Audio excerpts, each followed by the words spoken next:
Hello, dear friends. Today, in the Allat TV studio, we welcome the esteemed Igor Mikhailovich Danilov. Greetings. Igor Mikhailovich, spiritual path of a person is rarely smooth, and it is surely full of both ups and downs. Some people find it difficult to even take the first steps because there are misunderstandings. Others actually follow purely the path of external actions. While some people go in the opposite direction. Some go in the opposite direction, while others reach the middle of the way and stop because they simply don't know how to move forward. But perhaps the most common and great disappointment is when your ship seems to be sailing towards spiritual shores, and suddenly it runs around an ordinary everyday life with its mundane routine, sometimes with difficult relationships between relatives, loved ones, and colleagues. And then people have a question. And most often with oneself. With oneself. All that is already secondary. Relatives, colleagues, and friends. Everything is secondary. When there is no peace inside, there is no peace in the external either. Everything, my friends, starts with ourselves, while all the rest are excuses like, it's someone's fault, they don't understand me at home, they don't understand me at work, or something else. I'm striving for spiritual enlightenment, but they treat me as a religious fanatic or a sectarian. Those are excuses. It doesn't matter who thinks of you and what they think of you. What matters is how you treat yourselves. That's where it all begins. Isn't it so? But there is the following interesting point that can be observed. The thing is that when a person is on his own, let's say in prayer or in spiritual practice, then this path is easier for him. It is easier for him to open up and... While he is on his own and in prayer. Again, if prayer is not material, if it is really aimed at spiritual contemplation, at unity with the spiritual world, then it is so, yes. Even if he doesn't have a lot of practice, but he has inner aspiration and he is sincere. While being in the temple or at home, it doesn't matter where he is. But if he is in this state of prayer, then he indeed feels confident. He feels safe, and the person begins to open up. But it's enough for him to stop this practice, to look around, something catches his eye, and everything immediately disappears. And what overloads him again? A lot of troubles, right? A lot of worries. Absolutely right. Mundane problems. Absolutely right. So people live such a double life, because on the one hand, in their allotted time... Well, double. If double, it's good.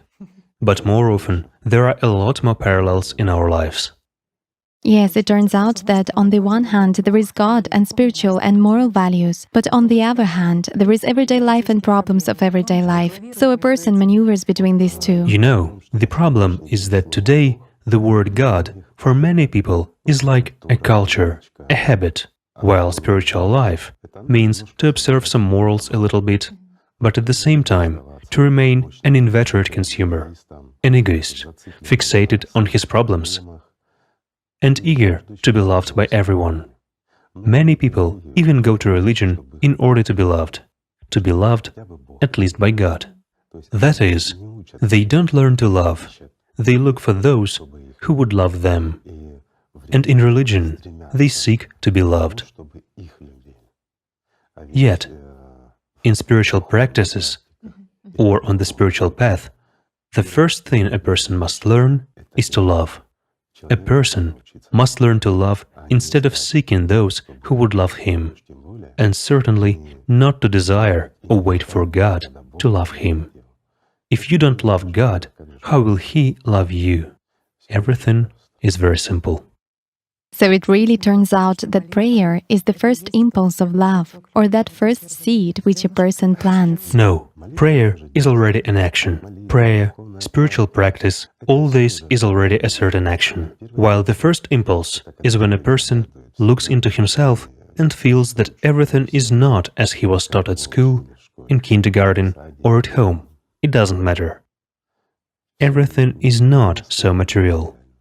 A person feels that there is something greater, something that cannot be expressed in words, and this is the first impulse, the first step. And then he seeks fulfillment in religion, in some spiritual self-development, or in something else. It's interesting that it is also said that any prayer is basically needed to reach this state of purity, which is followed by contemplation. Not any prayer. No. If we take modern religions, there are a lot of magic prayers. Exactly prayers that are aimed at magical action. Sort of a spell for consumerism. Well, this is really so. Yes. And, unfortunately, this was embedded in many religions a long time ago. And these are not the practices which lead to God, let's say. Many know them. When there is a desire for material things, forgetting or, let's say, pushing aside spiritual development and spiritual salvation, a person utters, I wouldn't say that it's a prayer, it's more of a spell, this magic formula, let's say, or a material mantra of some kind for acquiring something material. Although all the prophets who came here said, one mustn't practice magic, and they also said, do not ask God for anything but spiritual salvation. It's the highest value. It's the only thing we should spend our attention on. And this spiritual salvation, God's love, is the only thing we can ask for. But at the same time, if we don't learn to love God, if we don't strive for Him with all our soul and mind, again, that's why it was said with our mind in the beginning, because we must force even the mind to strive for the spiritual world, that is, to keep it within spiritual limitations, morality, ethics and all the rest. Then it's easier and simpler. Then the path really opens up. But if we, treat it as something transitory, now I want to pray, ask for something, do magic, beg for some material goods, and tomorrow I am immersed in everyday life, in matter, and then once a week I remember and go to church, light a candle, take communion, repent. You know how it is in the modern world. Are you sinful? I am sinful in everything. So they read out a list to everybody, from murder to stealing, and in everything you are sinful. We also encounter that people often say that it is necessary to sort of raise these inner vibrations, the vibrations of the soul. But then you understand why they do this. They say it's because at some point some desires quickly come true. And really, when you look at people who follow the spiritual path, there indeed comes a moment when suddenly events begin to fit together unexpectedly. Yes. To come true. Even what you once dreamed of. Wishes that he once dreamed of, yes. Because when a person follows the spiritual path, his only aspiration and dreams are exactly aimed at spiritual enlightenment. While the material is something natural, this doesn't mean that a person ceases to exist in three-dimensionality. No, he exists, and he exists wonderfully. He has a job, a household, friends, and everything in the world. Let's say nothing goes anywhere, but it ceases to be dominant in a person himself. Why? Because the main goal and where he spends most of his attention is spiritual enlightenment. And this is where the tricks come in. That is, at this moment a person doesn't seek or dream of material things. If he needs something, he earns money and buys it. Let's say this is ordinary life, simple math. But those dreams which a person once had begin to come true. It happens far and wide. Why? Because at this moment a person begins, well, let's say he wanted a position of some kind, whatever, and here he is offered, or some material benefits, and he begins to receive them. And at that moment, a thought comes to him. You see, you are on the spiritual path. You have become stronger spiritually, and now everything that you once wanted is given to you. And a person turns towards magic. This exactly shows why many religions are so full of magic. Because it all comes down to such a phenomenon in the end. Why does this happen? It's an interesting question as well. However fantastical it may sound, but when a person truly and seriously embarks on the spiritual path, without playing around and betraying God, the devil tries to seduce him. And what does he try to seduce him by? By old patterns. He makes a person's dream come true, the one he had even before he took the spiritual path. After all, the prince of this world possesses everything. That's why for him, he possesses everything in this three-dimensionality, and all matter is his, from job position, from health to material goods. In fact, it won't be difficult for him even to take someone and make him a king over all kings, because he is the supreme king. Everything belongs to him. But to lead a human astray from the spiritual path means, let's say, to take care of the devil's future. Why? Because for him, anyone who has gone to God is his loss. Let's put it this way. Defeat of the devil, right? Yes, surely. But he doesn't want to lose what is his. That's why... And he actually considers all of us his slaves, his property, and his revenues. Therefore, he takes care of his, so to say, liquid assets.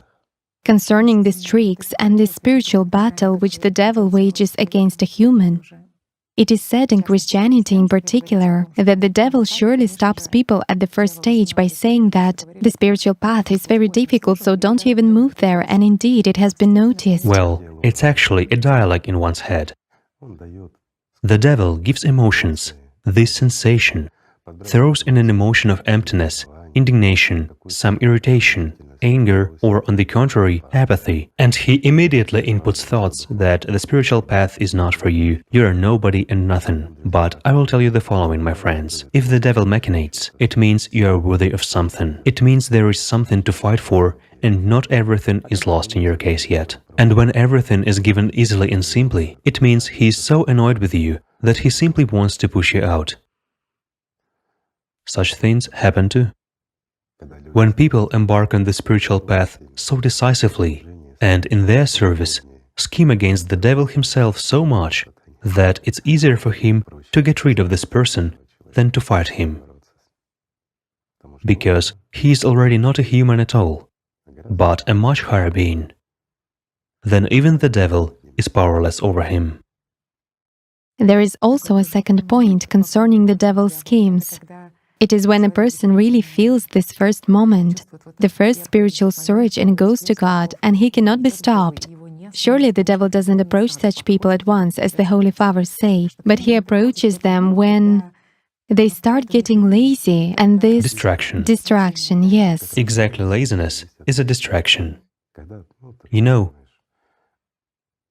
when such a material state comes, when a person gets carried away by something in everyday life or at work, it doesn't matter, and he starts putting all his attention into some goal, forgetting about the inner. That is when Satan comes. In simple things. It's enough to enter, and that's it. An emotion appears somewhere. Somewhere you already got offended at someone, somewhere someone looked in the wrong way, someone didn't pay in full, some injustice.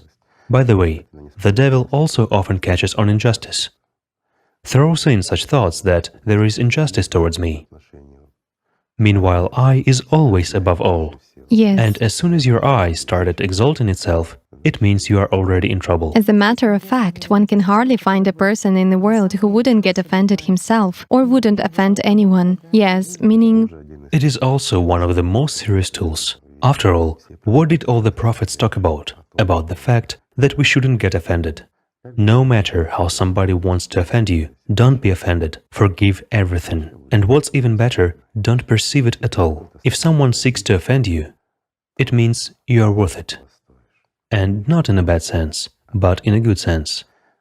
Even the nearest and dearest, let's say, friends, doesn't matter. The ones from whom you are used to getting support and help, they start hurting you. It happens. They have such a mischievous mood, or something else, or on the contrary, they become angry in a bad mood and start offending you. Then you should ponder, why does it happen so? Just a simple thought. If you let a grudge in, it means you have lost this chess game, and exactly the Grandmaster Satan has loaded you with stones. And you will walk around with this rucksack with stones for a long, long time, before getting rid of it. But the best option is not to put this rucksack on at all, right? And when they try to hurt you, you should simply understand, why do they do that, and who does it? If a person whom you respect and love starts offending you, he does so not by his will. Here, on the contrary, you need to show sympathy for this person, because at this moment, he as a personality is nothing but Satan's tool. He doesn't control himself. Even though it seems to him that he is free, he defends justice by offending you. But if you take offense, it means that you have lost. You must not bear a grudge. I would say it's not just the heaviest metal, but also a red-hot metal, which you have to carry, because it burns, it stings, it takes all your strength away and instigates bad thoughts. One thing clings to another, and the further, the more. The devil incites revenge, evil, or something else. And if you carry evil in yourself, then who are you? Are you actually good? A simple question. It turns out that this feeling is not so humble and harmless. If there is evil in you, Yes. is there a God in you? Is there God's love in you? Of course not, if evil dominates in you. While resentment is also evil, the same thing, it's poison, which destroys and kills. Right? Right. There is also such a life situation. After all, most people who are offended, let's say by outer life, by other people, often for many people resentment has been lingering since childhood. They go to God for comfort. And here in the Bible, we find the words that when you start praying, you must forgive. Because if you don't forgive, then God will not accept you and doesn't forgive you either. Well, this is and right. It's a shock for people. How come? It seems like, how can He be so cruel? After all, I'm right. This pain was inflicted on me unjustly. Well, wait. God is love. He cannot be cruel. Right. But God sees love. He doesn't see hatred. He doesn't see anger. It's our world. It's very narrow and very small, while God is all-embracing. We have plenty of worlds. There is a huge, countless number of them, even a huge number of parallel worlds. And here, where we are, there is plenty of life. Even in the space between us, there is plenty of life, living life. And God is love. Will He watch every, molecule which is in ambitions and anger? Why would He need it? We don't watch this kind of thing either, right? Just a simple question. What do we notice looking at birds or generally coexisting with birds? We notice how beautifully it flies, how beautifully it sings, and how beautiful it looks, right? Or how wrong it acted having stained your car or a human. That is, what do we notice? Bad and good. We are humans. We are dual. We see evil and we see good. God doesn't have evil. He doesn't have it and cannot have it, because He is God. He doesn't have it. And He cannot see it. It's not His, it's ours. It is what we exist in. We exist in the material world. There are, physical interactions of different bodies, there is friction, there are processes of gravitational interaction, and, let's say, of other powers, weak, strong, and so on. It causes chemical reactions and many other things. Just look, the entire complexity is in its simplicity, right? There is a mass of emotions, good ones, bad ones, and so on. Here even good people become angry, not always, but it happens. Why? Because this world, this chemical kitchen, all the alchemy of this world belongs to Satan, and only life and love belong to God. That is, everything belongs to Him. Because all this, all the worlds are what God created. In one of the videos, we already said that it's enough for God just to think for it to be, and it manifests. But He sees us only when we are worthy of it, when we love God, when we live, and when life begins in us. When we join the spiritual world, that is when God sees us too. You see, it's simple, and it was talked about since ancient times. Many knew about it, and there were so many saints, real saints, who comprehended these spiritual practices and really came to God. They described their path, and they described it exactly this way, that they felt God and understood what life is, and in response, They received God's love, didn't they? Yes, when you direct prayer, you get this contemplation in response. You see That's how right. this grain that was sown grows into a huge field of ears. Absolutely right. How generous He is. That is the point. That is what they were talking about. And they said, when we are with Satan, we stay in the shadows. God doesn't see us because we don't go to Him. That is true. But when we stay in the shadows, what do? We appeal to God with a mantra or a magic formula in the form of a prayer, and we start begging for what? For material goods, while remaining in the service to Satan.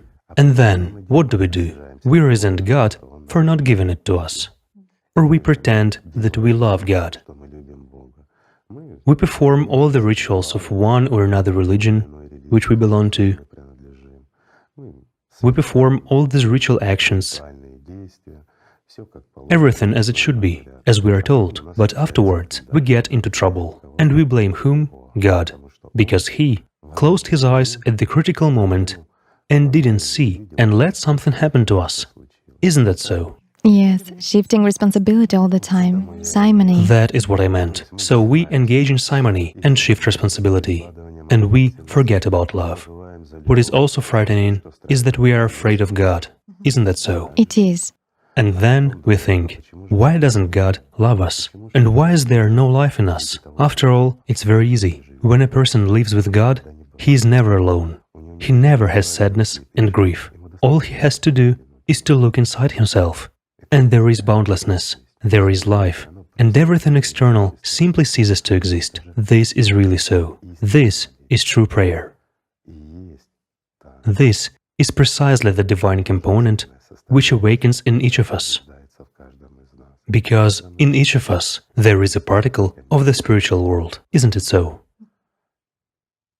In Sufism, they say that when you go to Him, He rushes towards you. So great is this response, and so great is this joy of meeting. Of course. And how wonderful He is. Yes.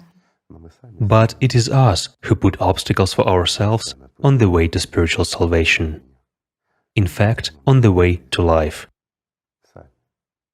By our choice, our laziness, in fact, by listening to the whisper in our head. After all, the devil hasn't taken any of us by the scruff of our necks and hasn't pulled us out of heaven, has he? Does he really do anything? No. He merely throws in a thought.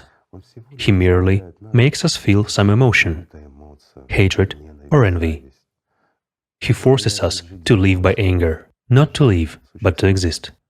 It is bread for him, and it is life for him, while we forget that everything living in the shadows feeds owing to our weakness, owing to our lack of spirituality, and owing to our betrayal of God.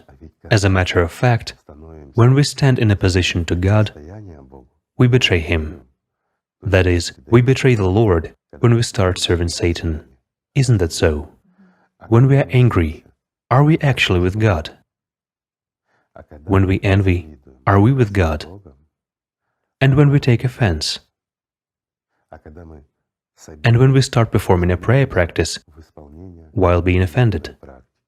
It is said that the prayer of a rancorous person is the same as sowing on a stone, meaning it's fruitless. In this case, they tried to sort of say a wise thing, but they said a folly. Sowing on a stone is the destiny of prophets, or those who truly serve God. Those ones carry the grain while serving God. Whereas the one who performs spiritual practice in rancor simply engages in foolishness. In other words, he practices magic, because in rancor, in anger, a person doesn't ask for God's love and doesn't strive to love. He asks for something material. He again starts using these magic formulas and mantras. This is not prayer. These are appeals to Satan. There is also such a point that in Islam there are such words that the most hateful to Allah is a person who is implacable in disputes. I would also like to talk about this because that is pridefulness. What is a dispute? It is defense of one's point of view, defense of the truth or something else. I'll put it this way, my friends. When a person knows the truth, he doesn't argue. He merely observes the one who is mistaken. He can support, he can share an opinion, but to prove to a person who doesn't know the truth that the truth exists, that is ridiculous. Why? Because the one who is convinced that he knows, though he doesn't know, he always defends, because he actually understands that he doesn't know the truth, but he tries to impose his opinion through his aggression. A dispute is a lack of knowledge, a lack of experience, isn't it?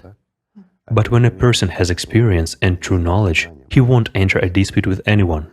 That is why it is actually said that those who argue are hateful to Allah, yes. Yes. That's right. Why? Because the only one who wins a dispute is Satan. Isn't it so? Although many people think that in disputes truth is born, and they try to figure out, is this really so or not? Dispute and dialogue are different things. When we try to figure out where the truth is, we compare and analyze. We are on equal footing. We have no emotions and no negation towards each other. We don't have pridefulness and superiority over one another, while the whole dispute and the essence of dispute is when two egos are arguing. Any ego tries to exalt itself over another ego. You know, it's the devil's swing, meaning he elevates one, then the other one, while in fact both pay tribute to him, and they pay tribute with their lives. This is foolish and ridiculous.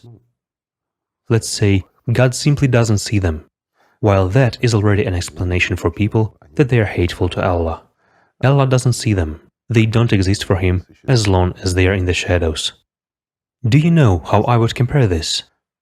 Such an association has come. Imagine that Allah is the sun. After all, in the past, the sun was called Ra, associatively. So the sun is shining with straight beams, and it sees everything that is in the sun. But there is a shadow, that which is hidden from the sun. So everything that is in the shadow is hidden from Allah's face. Cool. Thus, it's simple and easy. Be in the sun, be before Allah, love Him with all your heart, and He will see you, because you become like a rock, like a huge mountain that is shining itself. It is impossible not to notice such a thing, but when you hide in the shadows, you are like a mouse under a skirting board or under a wardrobe. How can God see you when you serve Satan? In no way. While those who serve God, those who are near God, do they turn out to be rays of this whole of this sun? Those who serve God? Well, that's a slightly different thing.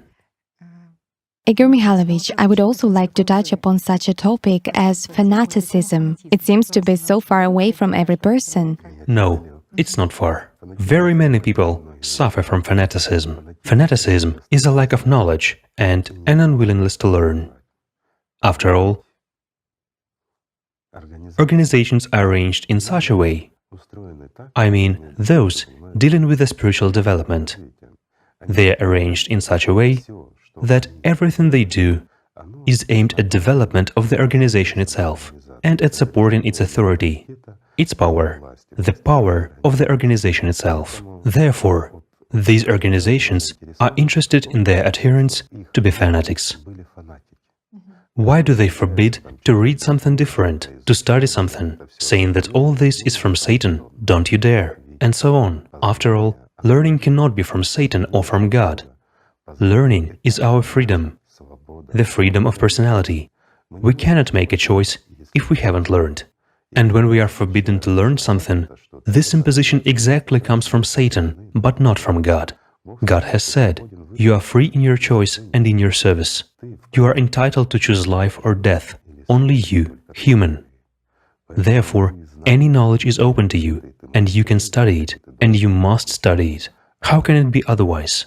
Yet, when there is prohibition, it is definitely the devil's hand. But then, a person becomes a fanatic. Here is, let's say, certain literature for you. Here is an action plan for you, a guidance for life, while everything else you should brush aside, and then you will be saved. That is, they give a very simple and easy formula.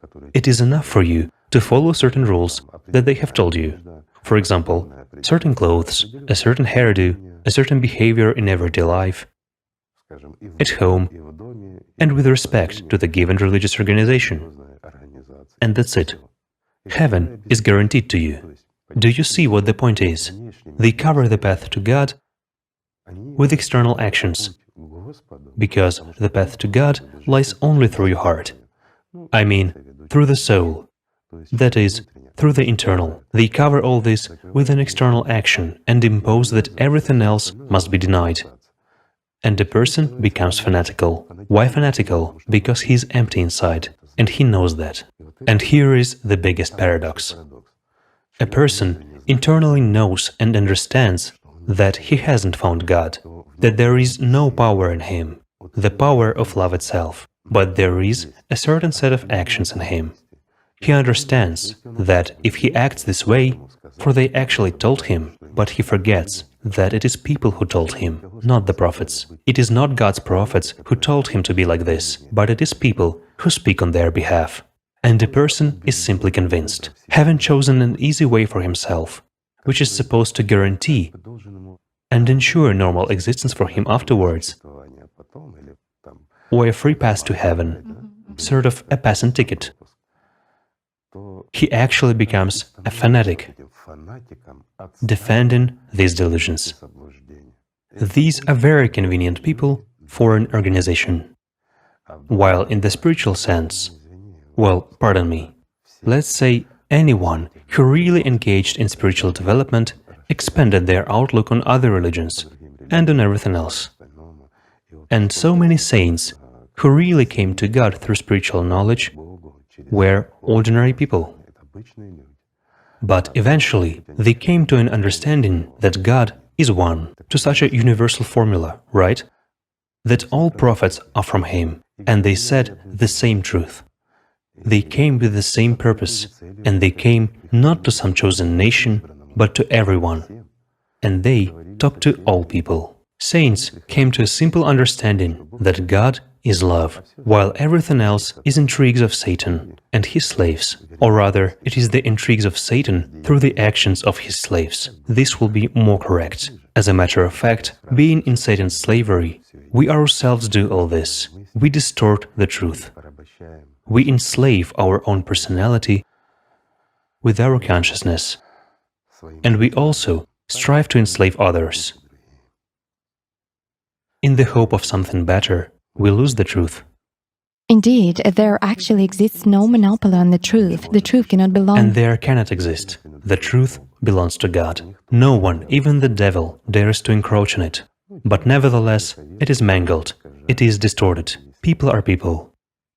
So fanaticism is an extremely dangerous thing. It doesn't lead to God. Fanaticism leads exactly to hell. This is really so. A person is always filled with hatred, yes. Right. If we look at fanatics, evil predominates in them, hatred predominates in them, and there is no love in them. Yes, intolerance towards a neighbor, towards his point of view. Many people noticed. I'll give a simple example. In many temples, we won't select any religion. That's the trouble of all temples and all religious organizations.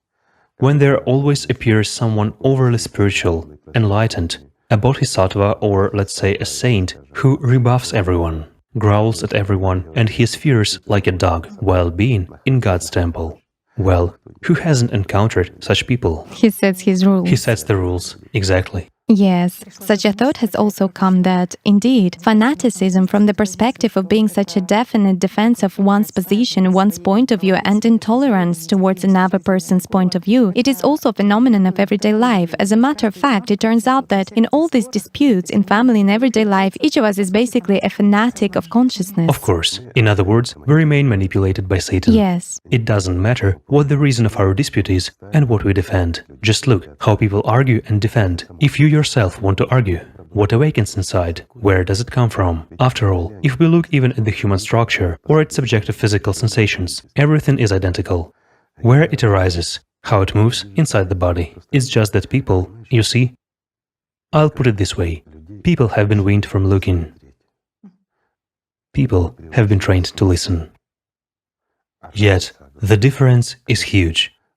When a person looks inside himself, when he observes those processes which take place, how this anger or hatred or an eagerness to argue kindles in him, how these energy waves go on, and what their color is, Because in this world, everything is nothing else but a digit and a color, right?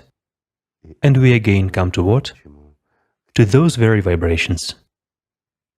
Everything happens this way, a simple and elementary way. As soon as a certain emotion starts seizing you, look where it comes from and what it will give you. I mean, in this case, it is necessary to look at the causes and consequences. Even if there are no consequences, there is still a cause. A desire to argue or to prove something emerged in you. It doesn't matter what it relates to. A recipe for cooking some dish or a spiritual aspect. Doesn't matter. Everything is identical. But you are trying to defend something of your own.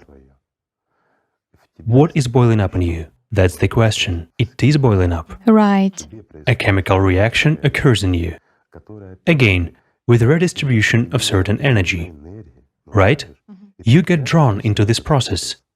And you already become dependent on this process. Why is it very difficult to withdraw from a dispute? Because there is the dominance of selfishness. Isn't that so? It is. Debates gain a special heat when there are also course. spectators around. Oh, if there are spectators, then all the more so. Because you have somebody to pose before. Again, what is it? Selfishness, pridefulness, and all the components of exactly human worthlessness.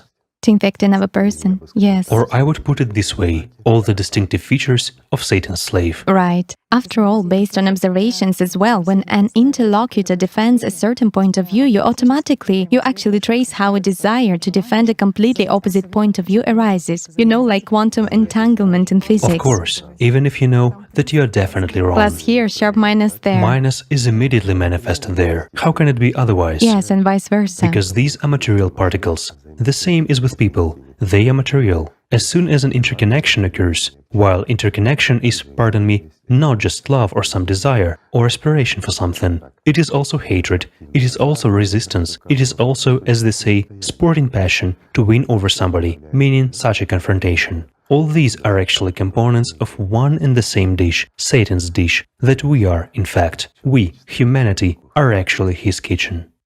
I would also like to talk about gratitude, because the following is said about gratitude. In particular, in Sufism, they say that it's the first step towards God.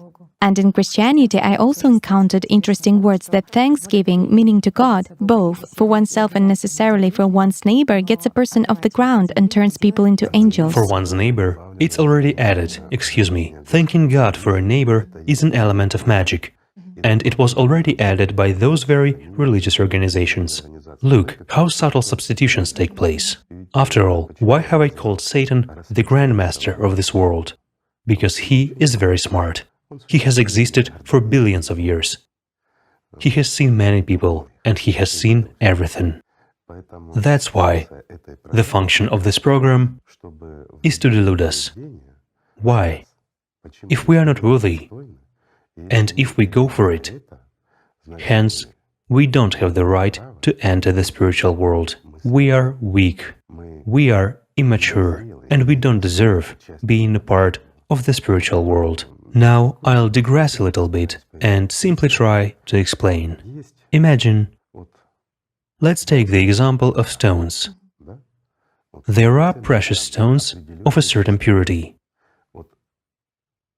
The highest purity of a diamond, that's one thing, while there are diamonds with inclusions, with impurity, and the price sharply decreases. Why? Because they have inclusions. Can they be compared in price or in something else in such a case? They cannot, right?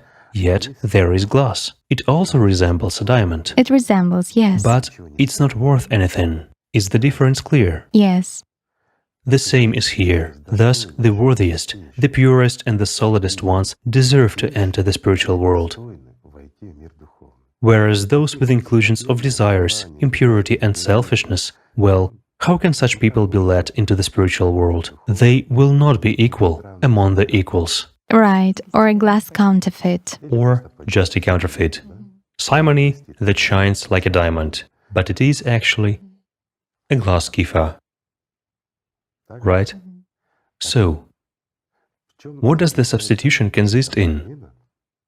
When a person thanks God for himself, and necessarily there is an inclusion for another person too. Do you understand? It is natural that a person should thank God.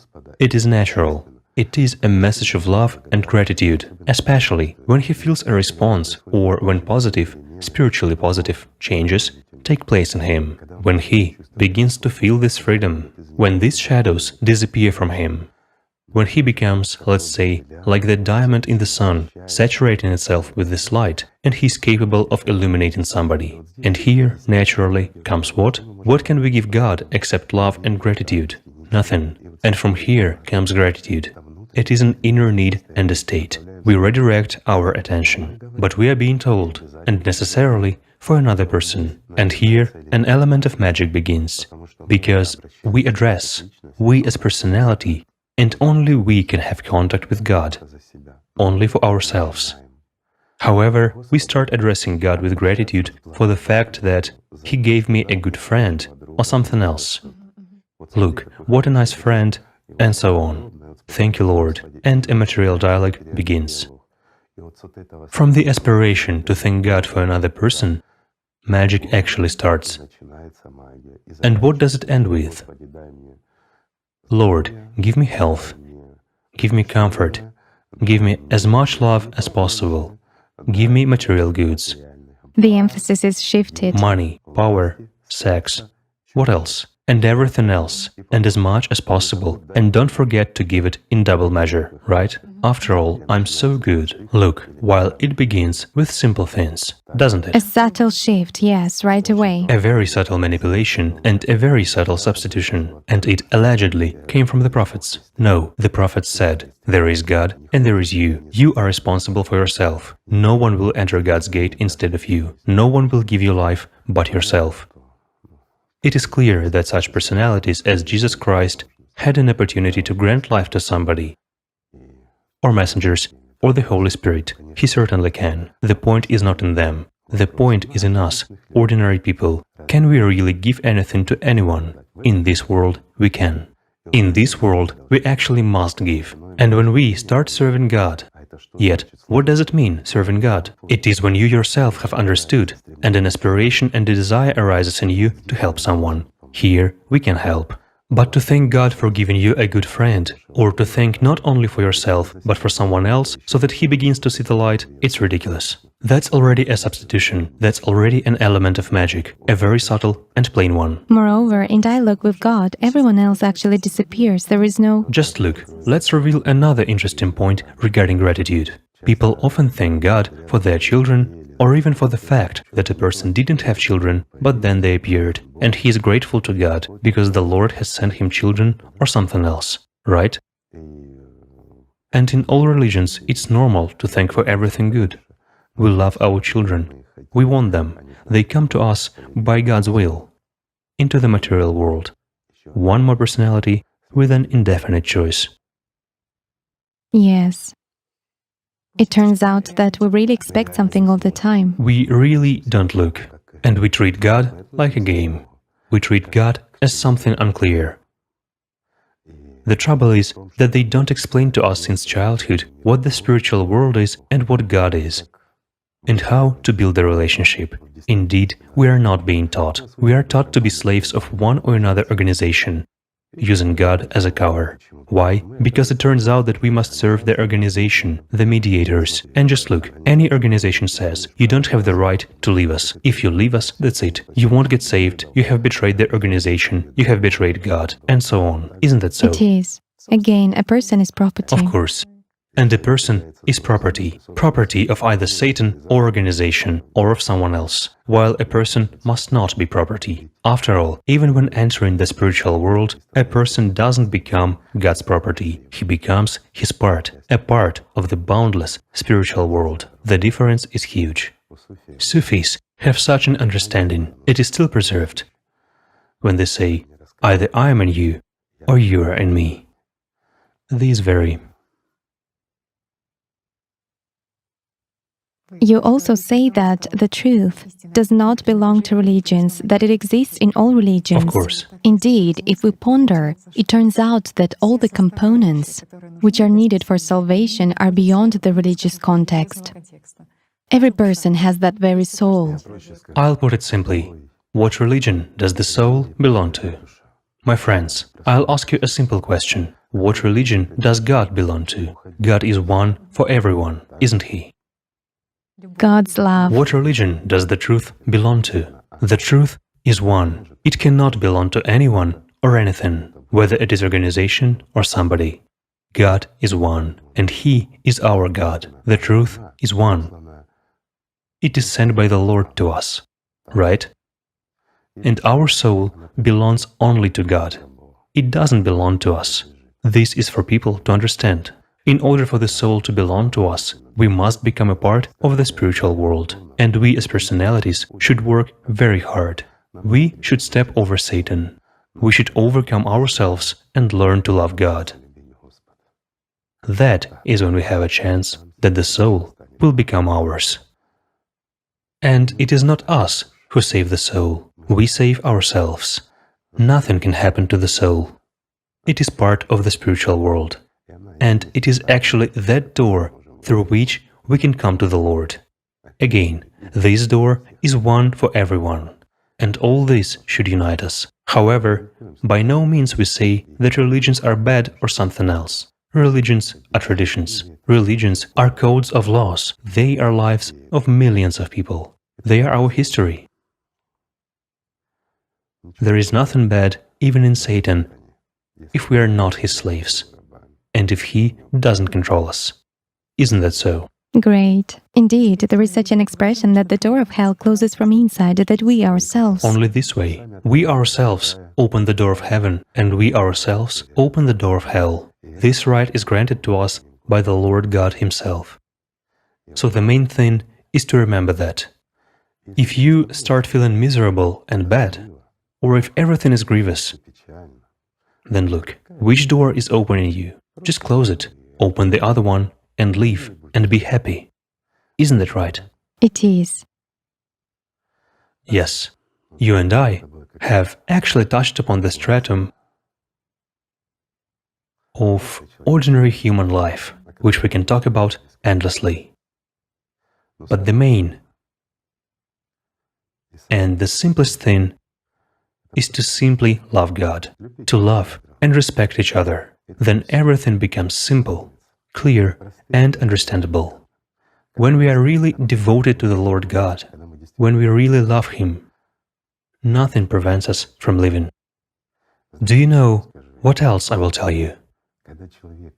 When a person is really in spiritual practice, or indeed in a higher state, a prayerful state, where he feels God, then all these people are equal.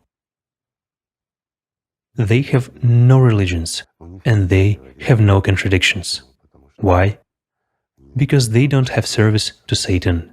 They are free from Satan, and they are united in God. They are united in love for God. That's how we are supposed to live. Then everything falls away, all questions disappear, and everything becomes empty, clear, and simple. It is very simple to live. We should just love, respect each other, and help one another. Love and respect the souls of all people. And the main thing is to sincerely and truly love God, and not to hold grudges in ourselves, not to carry this rucksack with those sins, as they say, which Satan puts for us there. It is actually our right to carry the rucksack or not. As a matter of fact, we are not Satan's slaves. No. There is an angel in each of us, and it is important to give it freedom, to release it from Satan's fetters, while the tool is one, God's love and devotion to God, and simply to love each other. Thank you, friends, for being with us. Let us simply love each other and love our God, and everything will be fine. Thank you. Thank you, Igor Mikhailovich. Thank you.